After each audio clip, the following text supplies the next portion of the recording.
ఇక్కడ ఉన్నాయి, తొలిపేసి పాలు తాగేసి. నీ యూట్యూబ్ గ్రోత్ అవుతుందిలే. ఏమో ఖుషి, ఇంకా మెయిన్ నేను ఎంత ఇంకా దీని మీద పెట్టేసుకున్నా.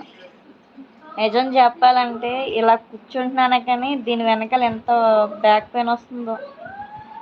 ఇందాక ఏడుపు వచ్చేసింది. థ్యాంక్ యూ అండి.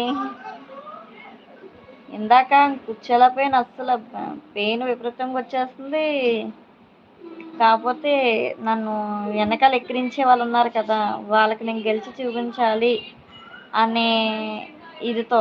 ఇప్పుడు కూడా అంత ఓపిక లేదు, పెయిన్ అలా సూదిలా కూర్చున్నట్టు వస్తుంది. కాకపోతే ఇంకా నా ఎదుగుదల చూపించాలి అని ఎంత పెయిన్ అలా ఉన్నా కుర్చీలో అలా కూర్చుని ఉన్నా. కనీసం 1 అవర్ అయినా చెయ్యాలి.